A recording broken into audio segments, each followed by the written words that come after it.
Bismillahirrahmanirrahim. Şol Yahudlar ve Mekke'deki Peygamberimizi maskara eden adamların birisine de iman nisip etmen geçiptir ha. Bir tarih kitapları okuydu var. Mekke'de Umeyyet ibn Halef, Ebu Cehli yalak, Ebu Leheb yalak, Ümmü Cemil yalak, her bir kafir zanları ki Peygamberimizi maskara ediptirler, bir iman geçiptirler. Ve yankı Medine'deki Yahudlar Peygamberimiz, Kur'an'ı ve Hudayı maskara eden olsalar iman nisip etmen geçiptir. Yankı adamlar nedir iman bilen gidecek deyip arkayın ka? O iman alıp gitmesen zayin cehennem. Görün o adamların edebini Hudayı muğratta. Ne kadar hurmatlarken sen ayak uzatmaktırla umrunda. Hatta dine ihtiram koymak bilen, insan dine hurmat koymak bilen Huday Teala'nın yanında ne kadar makbuliyeti var adamın. Hudayı sen bidirek kiplere ait yan لَقَدْ سَمِعَ اللّٰهُ مِنْ اِشْتُوَتِنْلِبdir Huday Teala. Heyverqin veriyenliptir. Şol bolyan peyametle SMS'leri, şol bolyan bluetooth'ları, şol Hudayı din mevratta, mukaddesat mevratta bolyan eşdilyan, aydilyan gurrunlar men eşçuvatinliptir. Heyver Huday Teala qin veriyenliptir. Hazır o yaradan bir qin veriyen işin etmeli bil. Ama eğer sen idivinle koysan Huday Teala onu eşçuvatinliptir. Bir vakt mübarek Ramazan ayının içinde Müslümanların dini günlüğün gününde ağızbekli iman içmen yören vaktında bir mecusi o da Huday deyip yören kafir adam oğlunu görüptür. Görse dini Müslümanların arasında bağlardı dini eline çörek alıp ilk gidip ya aradan günlüğünde yankı mecusi oğlunun elinden tutup da gel verik ne deyip sen Müslümanların arada diyen mukaddesatının hurmatını bilmeyiptirin deyip de elinden tutup vuruptur. İnizin meylek aradan günlüğünde Müslümanların arasında bir zat iyip ören göremeyin. Onun mukaddes bilyen zat ahirim deyip arada hurmat koyuptur. Şair-i İslam arada diyeni. Mahi mübarek Ramazan'ın hurmatını koyuptur. Edevin saklayıptır. Ama şun adam ölecek vaktinde Huday Teala feriştelerini buyuruptur. Ey feriştelerim deyiptir. Şol mecusi dünyadan ışık bolvati şon diline iman evren deyiptir. Eşhedü en la ilahe illallah ve eşhedü enne Muhammeden Resulullah'ın dili aylansın şol adamın. Diline telgin edin aytsın şol adam. İman bilen yukarı getirin şon deyiptir. Şon men mukaddes bilyen adamı mukaddes billi, hurmatını billi, edebini sakladı. Aradan edebini saklarlığı gerekli. Şunu iman bilen men yahme getirin deyiptir. Bir umur ateşperestliği bilen gesen adam ama Müslümanın mukaddesatını edep koydu gör iman bilen gitti. Prohulkhun vururun şu Müslüman ne var? Kan zatla var.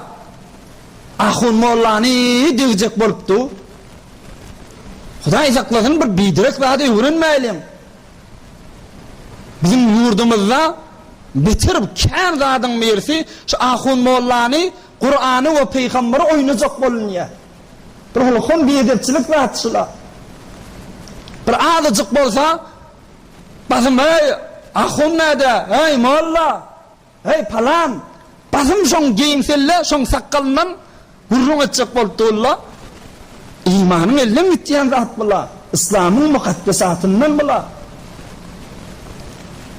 ya hatta bir alim adamın bir arif adamın zayi olansın şıkta şunun aydayın bir şahir adam Allah Teala'nın ve Peygamberimizin deyani sözlerini Türkmen dil veren sayrap geçen adam Hazreti Mahtum Gulişan onun merkada mutahharine barıp da caz bilen, urk bilen, bakşı bilen bulaştırmak küfr-ü zelalettir Müslüman ne valla. Bir alim adamı deyani Bigat tahqir etmek, bigat kiçeltmek, damre bilen, bakşı bilen, cazı urk bilen, raksı avaz bilen, buzurtaş dip, salgirt dip, mecrek arif ruhaninin ruhaniyetini narahat edip kayıtmak, onu tevhin etmek, onu kiçeltmek, tahqir etmek, onun avreyini kaçırmak, onun avreyi bilen oynamak, Bilatla hemmecik imanının gitmeginin alameti. İman gitmek hatırlar bağdatla. Laqad semi'allah senektubu ma qalu min yalwatin şolan aytyan kefiniptir Huday Taala. Şu buzurtaşta gittin gelin yalıglıdı. Kıyamatta cevap vermeli. O şayette imanın gitmegine bahis olsan, şohidat değil, yengil tanımaylen şedatları. Müslüman ne valla? Ahirki bir gurrunda aytacak ohumda bollayacak. Hazreti Musa ala nebiyina ve aleyhissalatu vesselamın zamanındaki cadugerlerin edebi. Firavun cadugerleri uyuşurdu. Hazreti Musa bilen musabıqı vermeli. Üstüle 70 tane cadugerdi. Heyverede mahir, zeberdest adamla. Bilim dəyəni oluqoğunu başı aytdı. Öz arifinde, ey dostlar, ey hemkarlarım dedi. Şu tarafımız şohi değerliydi. Bir nefer olup da biz bilen mübarez edecek bolup, şonda bir güýçi var dedi. Men korkyan şun güýçi semavi makadib, göğünden güýç gelýän makadib. Eger göğünden bolsa bizinki batıl bolýar hadipdir. Näme diýelim dipdirler.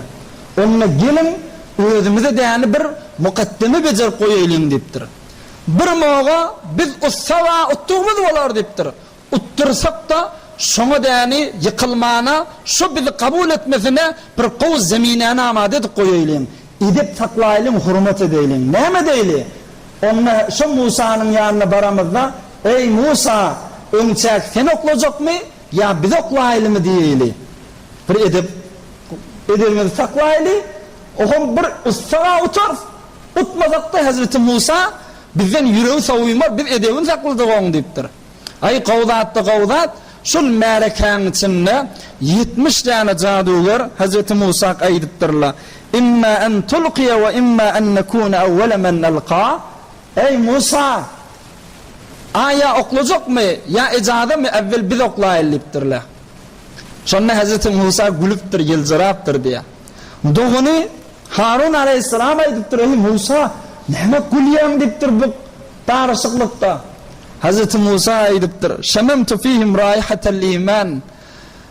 İmanın iyisi burnuma kokuya diptir. Bulardan iman gelecek, iman getirecek alamet gel gördüm ben. Şoňa sülbegen oten diptir.